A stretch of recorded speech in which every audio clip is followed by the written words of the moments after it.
Welcome. Thank you for joining us today. I'm Amy Sam. I am the Health Education Project Specialist at the Maxwell and Eleanor Blum Patient Family Learning Center at Mass General. Veronica and Kara, would you like to take a moment to introduce yourselves? Hello, my name is Veronica Stancheva. I'm the student intern at the Blum Center. Good afternoon. My name is Kara McNally. I'm a nurse patient educator at the Blum Center. Welcome, everyone. Thank you for being here. And supporting us today, we also have Dr. Marcy Bolster. Dr. Bolster, would you like to introduce yourself for a moment? Sure. Hi, I'm Marcy Bolster. I'm a rheumatologist at MGH, and I am the uh, Rheumatology Fellowship Program Director and work very closely with the Rheumatology Fellows. And you're about to meet Dr. Avira Som. Thank you. Before we get started, I just want to go over a few items with you all.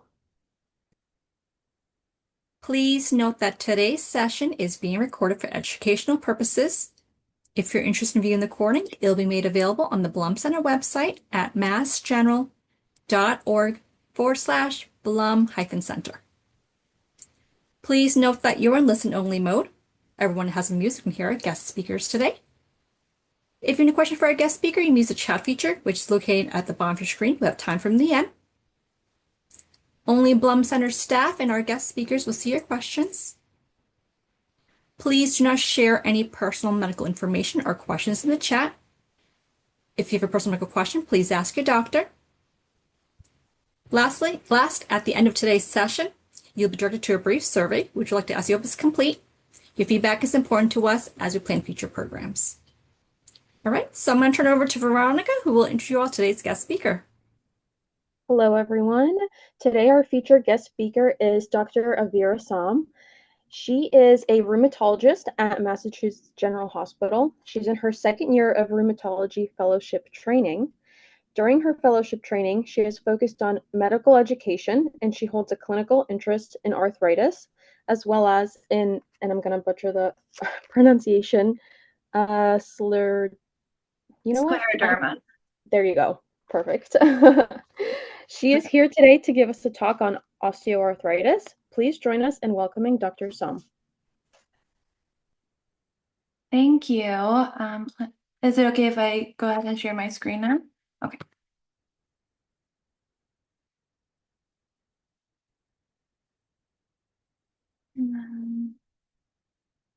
Okay, and this looks like presenter view.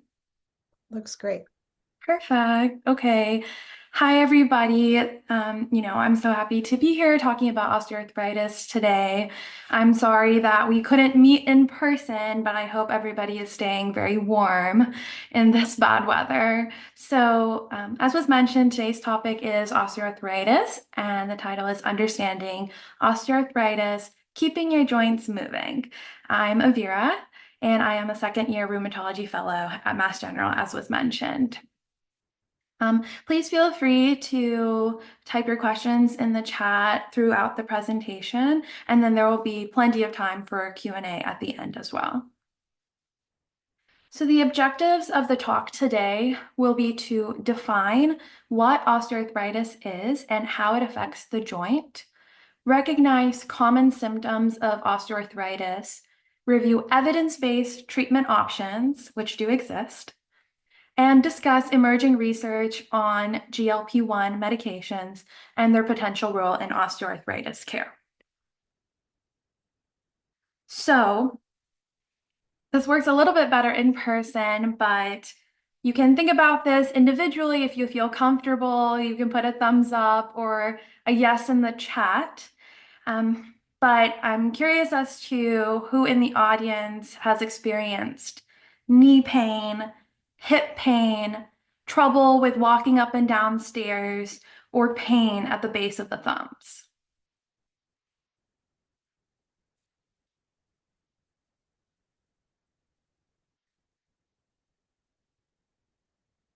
And Marcy, maybe you can give me a sense of whether there's anything in the chat.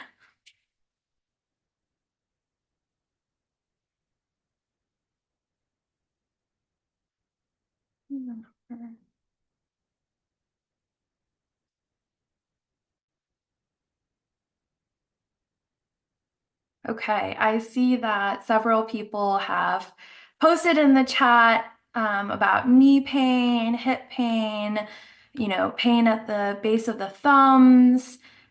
Great. Thank you for sharing. And so I hope this, emphasizes how common these symptoms really are. And I'm sure, besides the audience today, I'm sure everybody in the audience has friends or family who experiences these symptoms as well. And so, indeed, osteoarthritis is the most common form of arthritis and is, in fact, a major cause of disability. And some of the most common joints that can be affected by osteoarthritis are the knees, hands, and hips. And how does this happen? It's really multifactorial and a combination of mechanical stress. This many people might already understand if you think about sort of impact and load on the joints, such as your knees or your hips. But there's also low-grade inflammation and metabolic factors such as obesity that all come together. And this combination can result in an imbalance between breakdown of the joints and the body's ability to then repair this joint tissue. And this imbalance is what then leads to osteoarthritis. It's important to note that osteoarthritis affects the entire joint, not just the cartilage, which is the cushion of the joint. It can also affect the bone beneath the cartilage, the joint lining, which is called synovium, ligaments, joint capsule, and surrounding muscles. Now, many of you may know more about this, but what does osteoarthritis feel like? And so, the primary symptom that many of the patients in my clinic come to me with is pain in the joint. And classically, this pain is usually worsened with activity. So worsened with going up and down the stairs. You notice it at the end of the day, after a long day of work. That's when you feel like your joint pain is the worst. It is important to note that as the arthritis gets more advanced, people may experience pain even at rest as well. Some people might say that they have more stiffness in their joint. They find it difficult to stretch out their fingers or stretch out their legs, or really have full range of motion in their hips or knees or hands.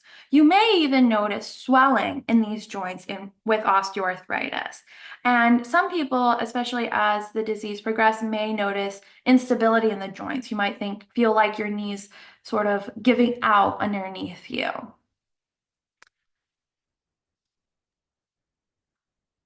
There can be several risk factors for developing osteoarthritis.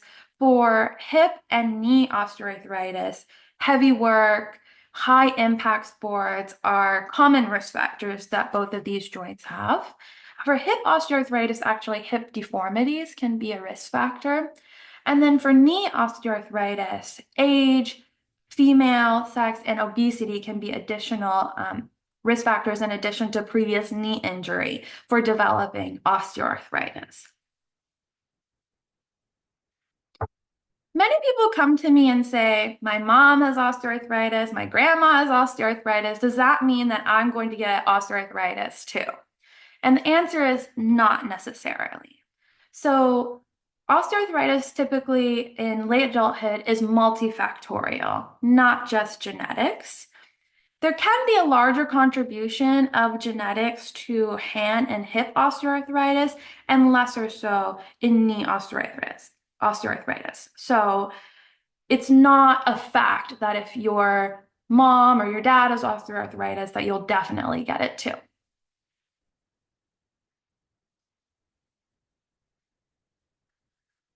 Some of you may have seen some of these signs of osteoarthritis, but as the arthritis develops, you can see changes in your hands or other joints. So specifically in the hands, you can get enlargement of the knuckles. So this far knuckle here, the distal interphalangeal joint, can get enlarged. You can also get nodes that can be quite painful, and these nodes are actually called Herbertin nodes. The same thing can happen to the middle knuckle right here. And when you get nodes in those knuckles, those are called Bouchard's nodes. In addition, some of you in the chat endorsed that you have pain at the base of your thumb.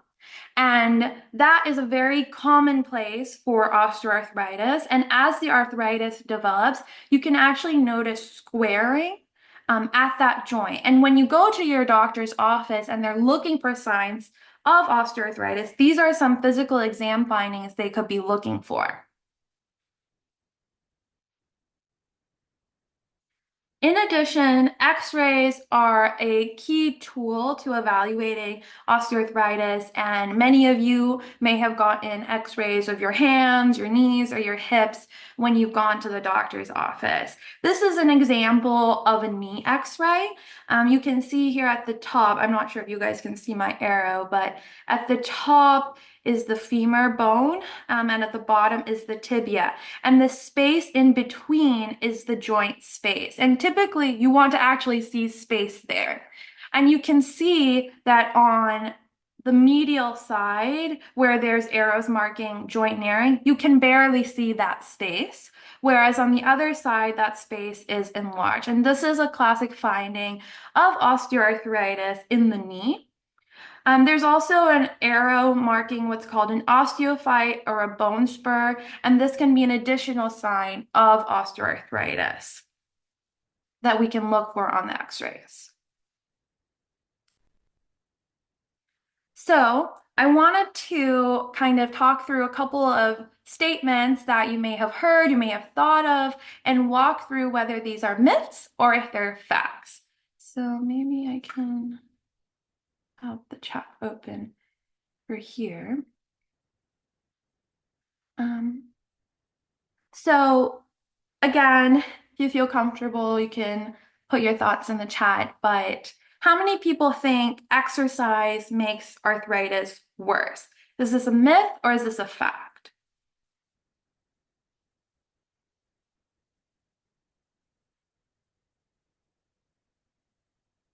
Excellent. And thank you guys so much for participating so well, even over chat. So yes, this is a myth. And in fact, exercise is one of the recommended treatments for arthritis, and we'll talk a little bit more about that. Okay, what about weight loss can reduce knee pain?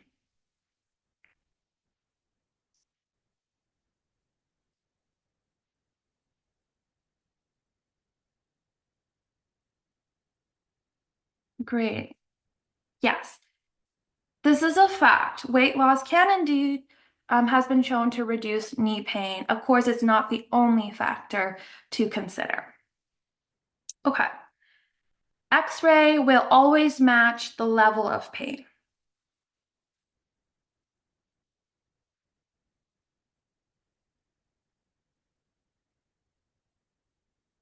Excellent. So this is a myth. Some people can have very severe x-rays, but they don't feel like it's that painful. And other people can have debilitating pain in their joints and their x-rays don't reflect that. Okay, topical creams or gels can be used for arthritis pain.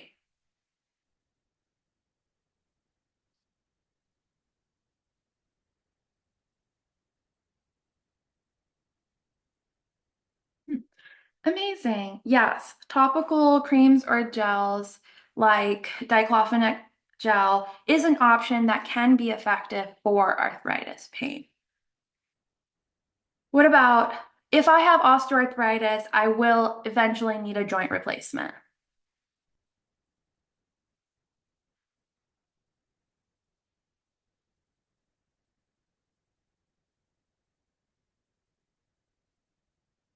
Amazing. Okay, you guys cannot be tricked. So this is a myth. So not everybody who has osteoarthritis will need a joint replacement, and we will discuss some of the indications for joint replacement a little bit further.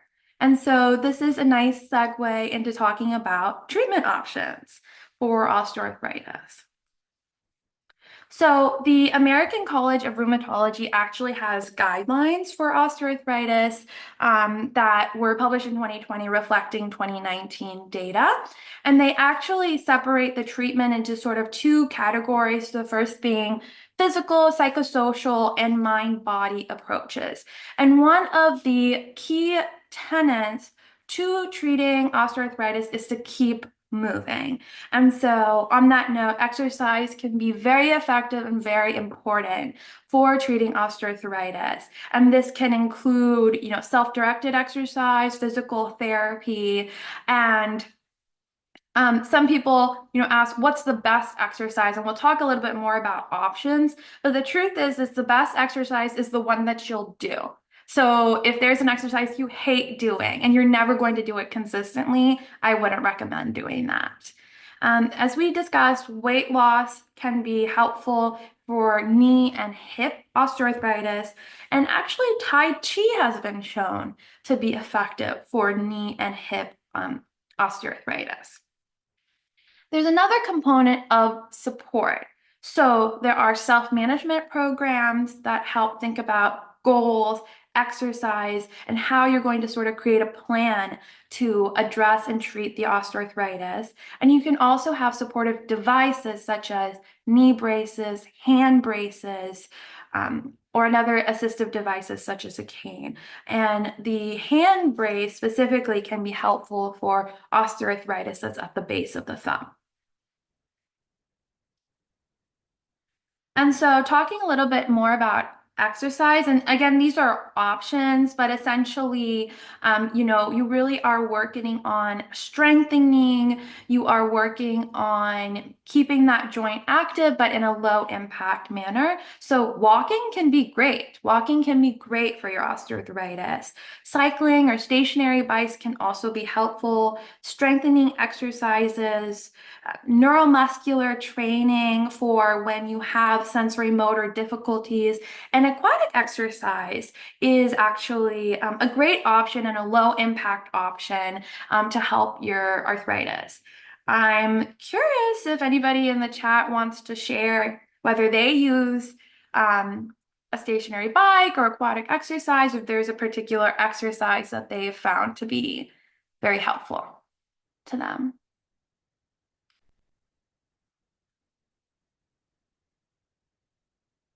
Biking.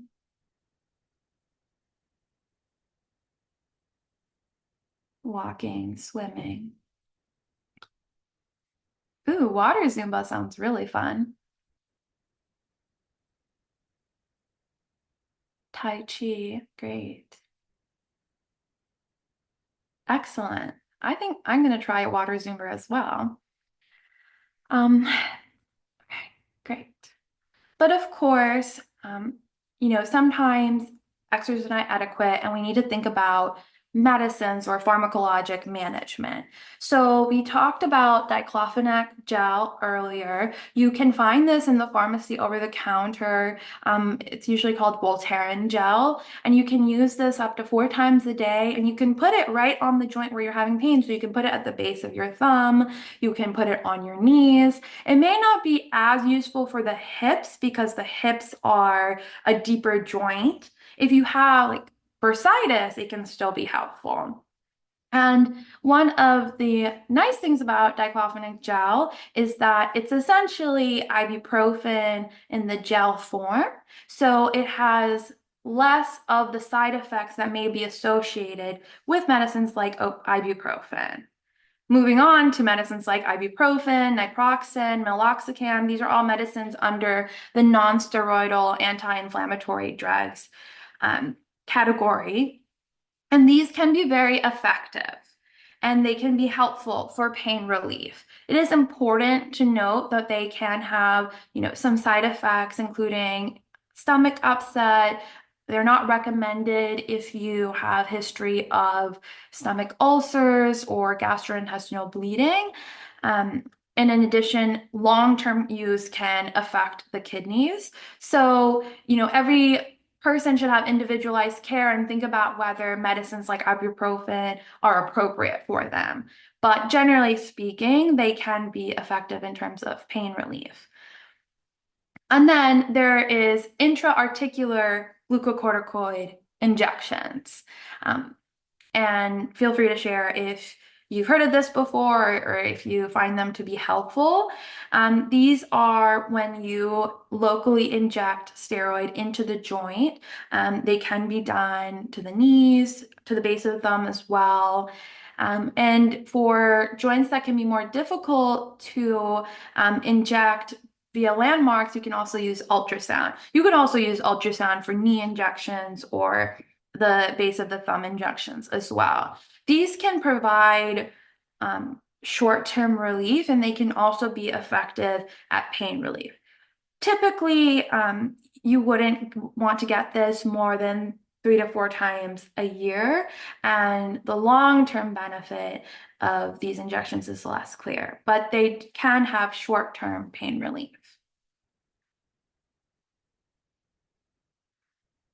And then I promised I would come back to surgery and joint replacement. So when does somebody, need surgery? And again, this is a conversation also with the surgeon themselves, but typically we think about surgery or joint replacement when you're having really severe symptoms that are interfering with your daily activities or your function that have not responded to prior, more conservative measures like exercise, NSAIDs, medication. There are some risk factors to consider that can increase the risk for complications with surgery, such as a BMI greater than 40, diabetes or elevated blood glucose, blood sugar, or tobacco use. And so if any of these factors apply to someone who is being considered for surgery, the surgeon may want to optimize these factors before surgery can be pursued to ensure the best possible outcome. Okay. So just to pause for a case, Linda is 72. Her knee has been hurting, so she's stopped walking. And now her knee hurts even more. What would you recommend for Linda? A, knee replacement. B, keep resting. C, physical therapy. Or D, glucocorticoid or corticosteroid injection.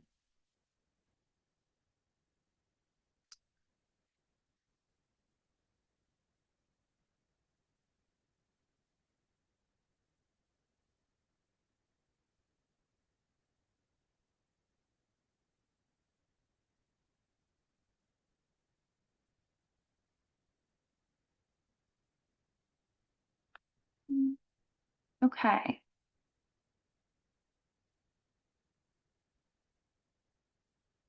Okay, great. So it seems that most people are choosing physical therapy, and there's some consideration for corticosteroid injection as well. And so, like we talked about, if you stop using a joint, it's not going to get better. You, of course, don't want to push past your limits, but physical therapy can be very useful, especially as first-line management for knee osteoarthritis.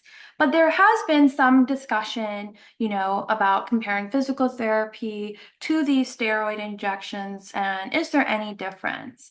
So in fact, there was a study from 2020 which tried to address this question. And so it was a randomized control trial, meaning they randomized patients to receive either glucocorticoid injection or physical therapy in patients with knee osteoarthritis specifically. And they had about 156 patients. And what they were looking at was the total score on the Western Ontario and McMaster University's Osteoarthritis Index at 1 year. I did want to talk a little bit more about this score because if you have a chance to look at some other studies in osteoarthritis, you may come across this pain score again. And so this is a 24-item questionnaire, and it has 3 subscales. It looks at pain, physical function, and stiffness. And the higher scores mean worse pain, function, or stiffness. And it's reported that the minimal clinically important difference is about 12 to 16% improvement from baseline. So when they analyzed the data, they found that scores were significantly decreased in the physical therapy group compared to the glucocorticoid group, which you can see in this figure here at 1 year. And what I think the key takeaway here is don't underestimate the power of physical therapy, and definitely ask about physical therapy if you have knee osteoarthritis. But just as a caveat, this is not to say that glucocorticoid injections don't have benefit, and indeed they may have short-term pain relief, but it does endorse the utility and effectiveness of physical therapy in knee osteoarthritis. Okay. And then I did want to go into sort of the million-dollar question about GLP-1s. I think to maybe just briefly in the chat to get a sense, have people been wondering about GLP-1s and if they can be used in osteoarthritis? Have people heard about this? And examples of GLP-1s are, in terms of the brand names, Ozempic, Wegovy, Zepbound, Mounjaro.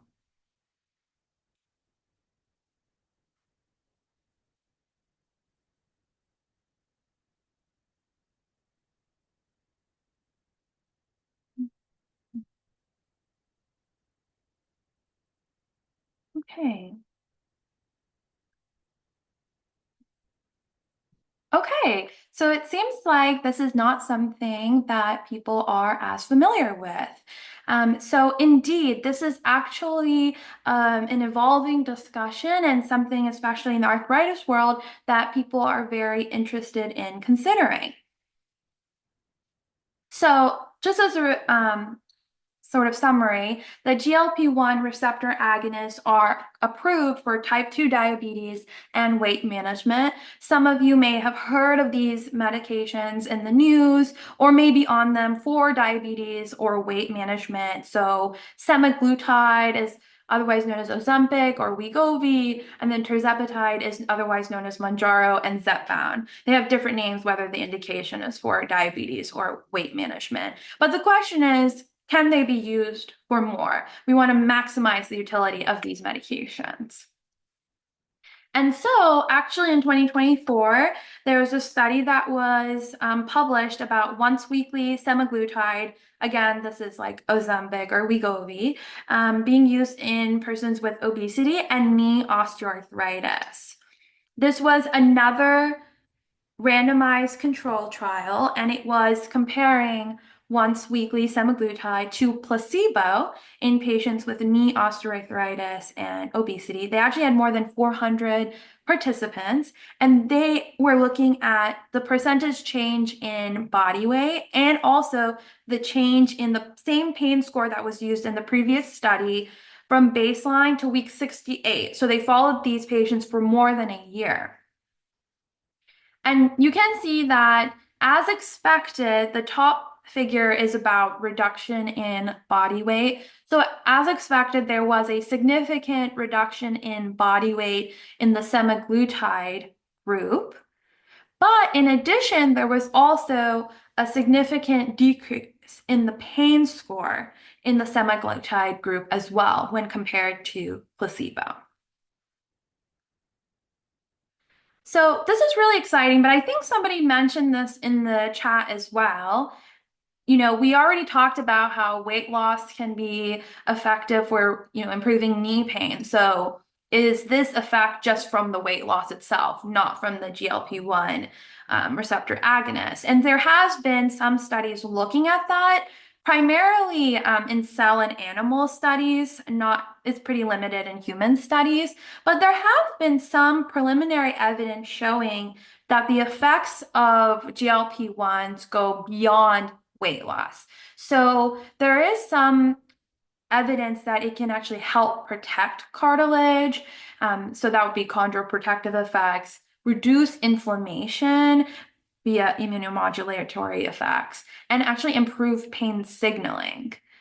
And so it's important to note that weight loss is still likely a major contributor to improvement in pain, but there may be additional benefits that you can get outside of weight loss itself. And so I think the key takeaway here is that if you are considering a GLP-1 for weight loss or diabetes, and you also have knee osteoarthritis, you may find additional benefit in your knee pain with this medication as well.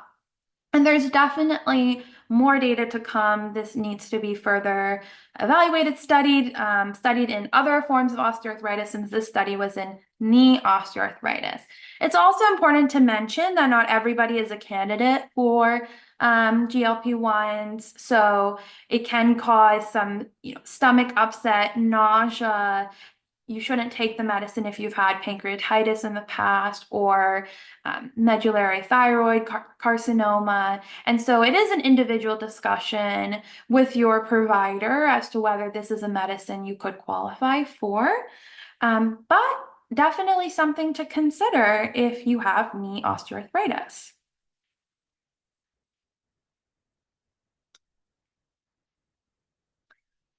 So in summary, this was kind of an overview of osteoarthritis, but osteoarthritis is really more than wear and tear. It affects the entire joint.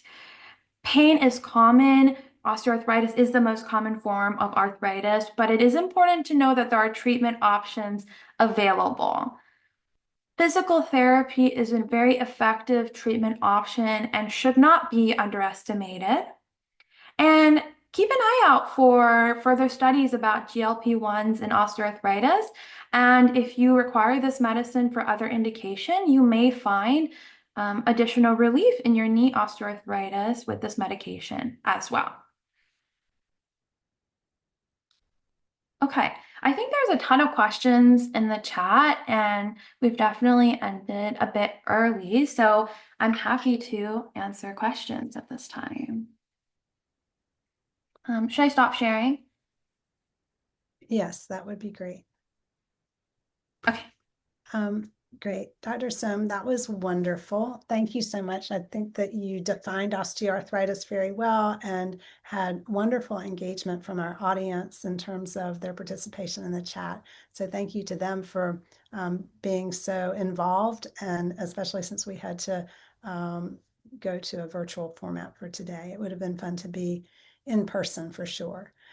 There are a lot of questions in the chat, and I took a few notes because they're intermixed with all the questions that you are asking and their answers. So I picked up on several questions, and I would encourage people to continue to use the chat and enter their questions, and then I'll pose them to Dr. Som.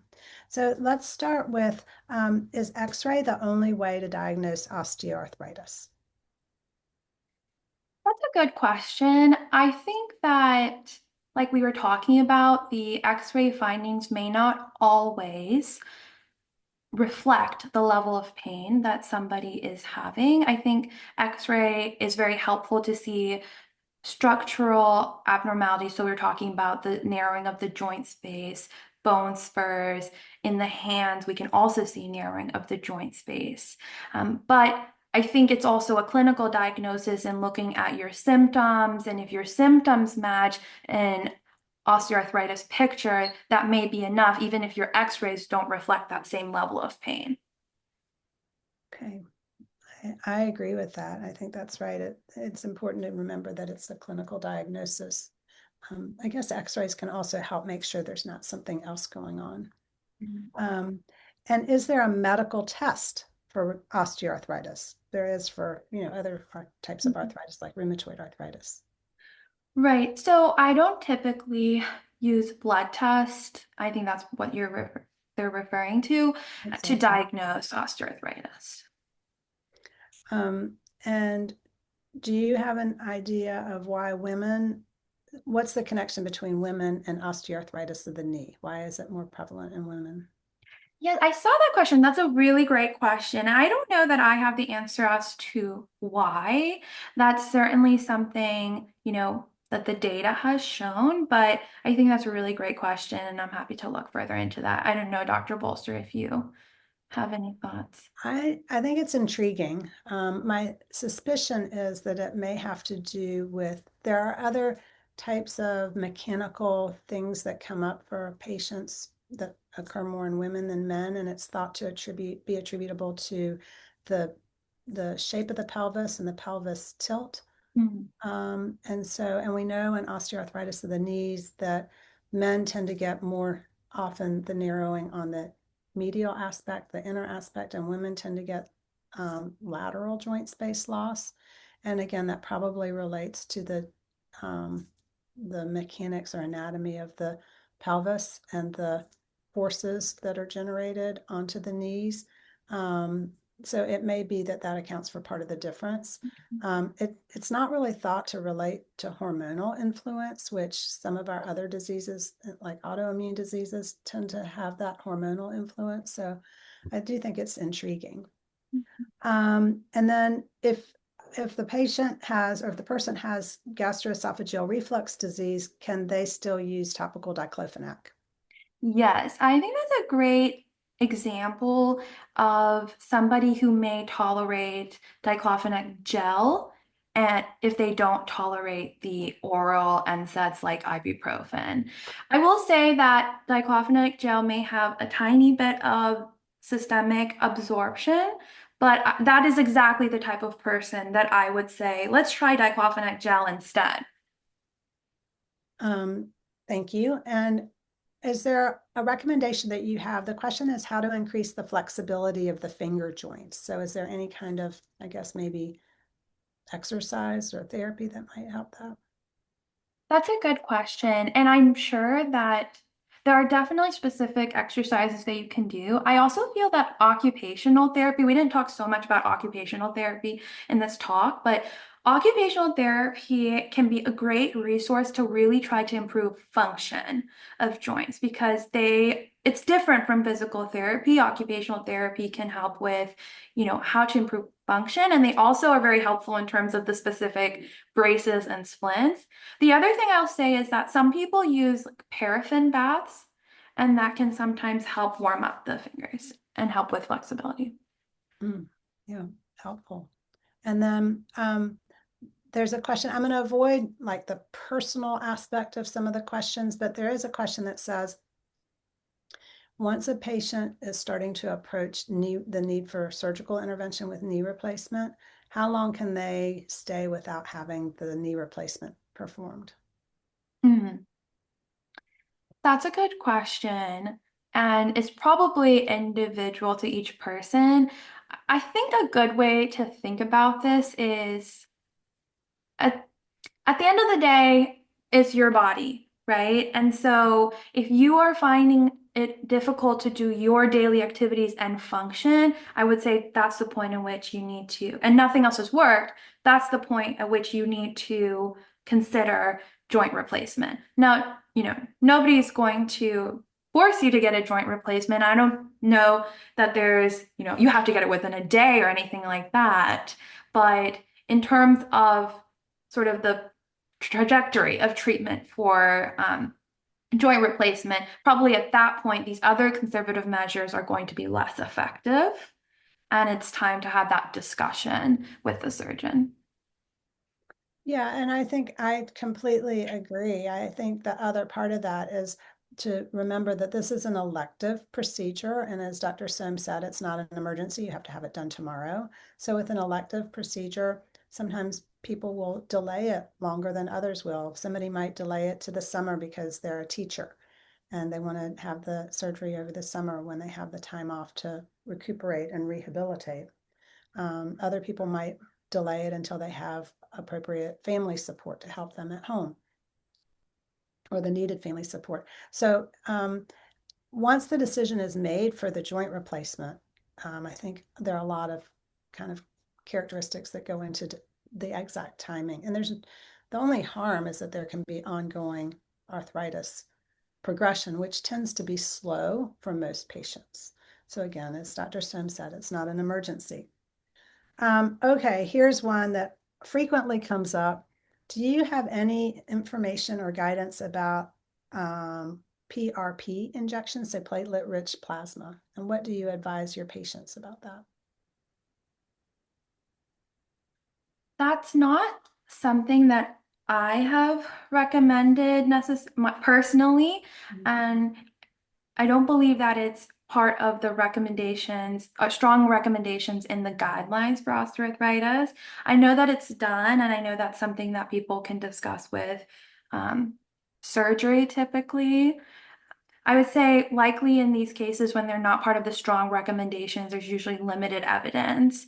And so it's important to recognize that some people may find benefit, but there's not enough evidence to list it amongst the strong recommendations. And you mentioned aquatic exercises.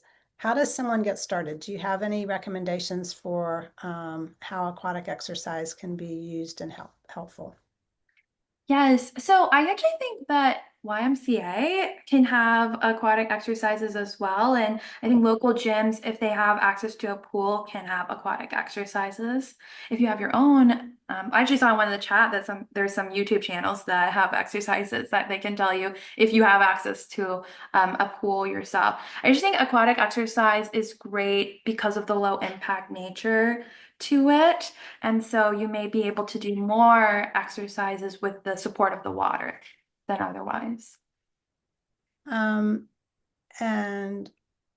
are there specific exercises to prevent the deformity of the fingers and hands from the arthritis? So what I would maybe modify that to mean is the angulation that people can get. Is there anything that can be done to avoid that? I don't know that exercises can completely prevent those changes. It may delay and it may reduce the severity of those changes. So I would say continue to keep flexibility and exercise and maintaining range of motion will help in those ways. But for instance, I guess we're talking about the angulation, but also, some of the Herberton nose, Bouchard nose, those may come regardless. Right. There's very little we can do to modify the progression of the disease. And which physician should one see to ask for a referral to occupational therapy for the hands? Does this need to be done by a rheumatologist or can a PCP help? Absolutely, a PCP should be able to help you with that, definitely. All right, this one is a three-part question. So what exactly is a bone spur? And maybe we'll focus this on the knee. How does it cause pain? And how does exercise help with this? That's a good question.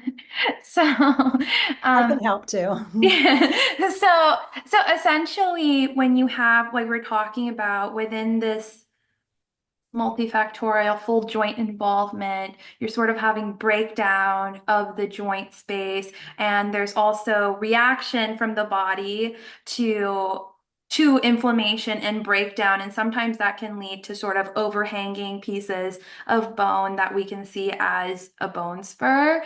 I do think that, and correct me if I'm wrong, Dr. Bolster, I feel like at least maybe in the knee more than the bone spur, but also like it's that joint space narrowing is leading to the pain. And the third part was whether exercise. And how does exercise help if you have the pain related to the I arthritis? see. Yes. What I would say is that exercise can help strengthen, the muscles surrounding the joint, can help with your flexibility. I think this all kind of ties back to the idea that osteoarthritis doesn't just affect that cushion, it's affecting everything. And so if you can strengthen the tissues, the muscles around the joint, you will also have improvement in pain. Yeah, that I agree.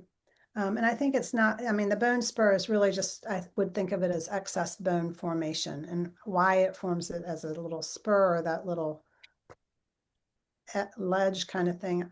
I'm not sure why that is. And then let's go back. Are there any changes in the management options for osteoarthritis if you're also being treated for osteoporosis?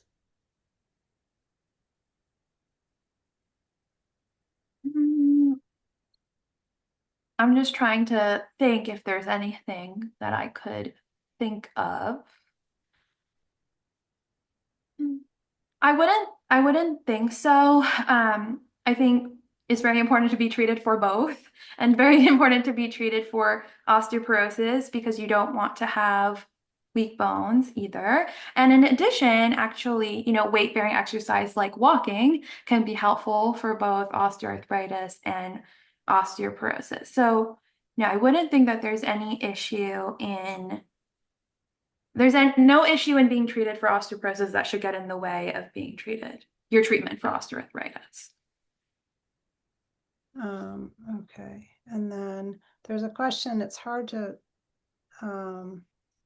there's a question about, I'm not sure if the question relates to the question I'm going to pose, but so perhaps the person can clarify in the chat if they would like, but there's a question about hyaluronic acid injections for knee osteoarthritis or maybe even other joint osteoarthritis for people that can't use the topical ointment or gel or other medications, and any comments on hyaluronic acid.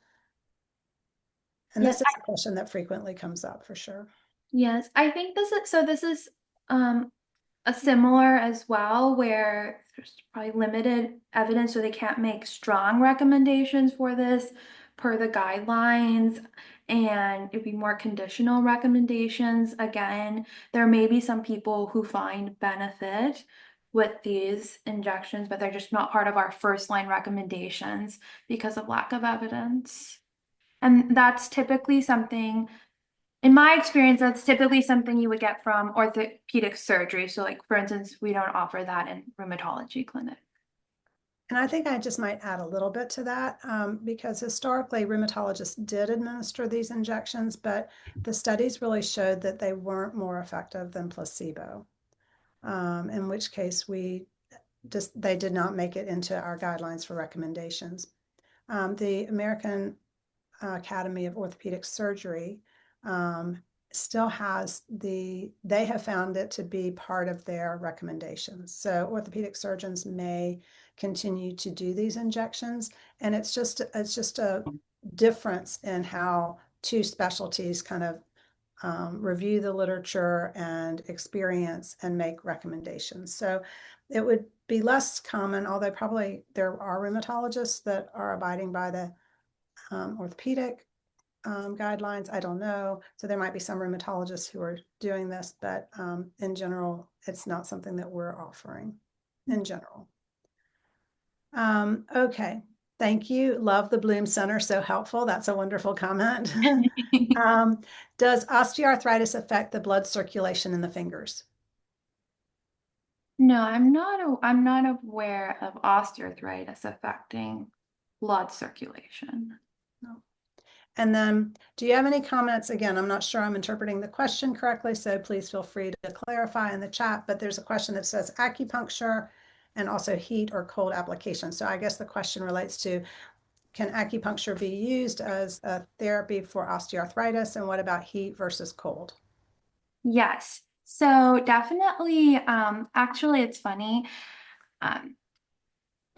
So we often recommend ice for inflamed joints. In the guidelines, it actually mentions heat and cold therapy. And then acupuncture is actually conditionally recommended per our guidelines. So essentially what that means is that there may have been some evidence that shows benefit, but not strong evidence. So it is actually mentioned specifically in the guidelines.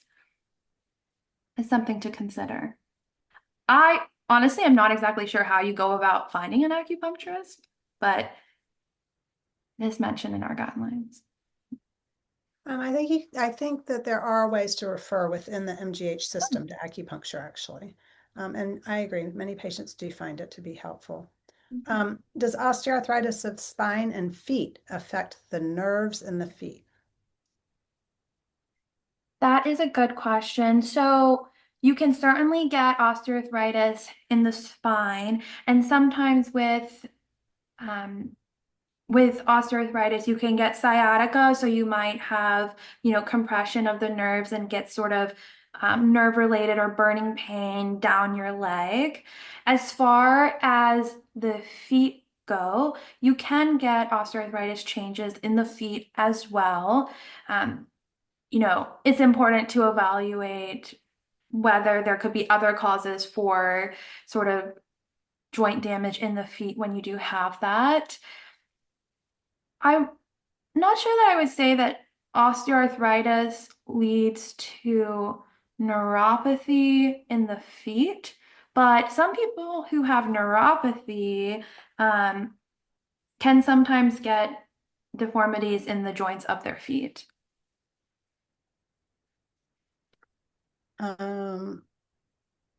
Okay, and there's a comment in the chat about this must be related to an acupuncturist. I think I've reviewed all the questions in the chat. Oh, one just popped in. Stand by. How does diclofenac gel differ from lidocaine cream?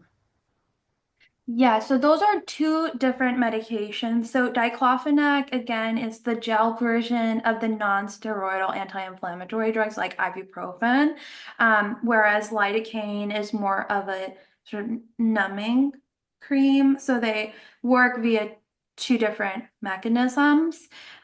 Generally speaking, we found NSAIDs and oral diclofenac or diclofenac gel to be effective for osteoarthritis. I think you may find more short-term numbing relief with lidocaine cream. So not to say that it's not effective. I don't know how much long-term effect you will get from that. And then do you think that osteoarthritis of the feet can compress the nerves in the feet by putting pressure on the nerves in the feet? Mm-hmm. I see what you're saying, like similar to the spine, like can there be compression of the nerves?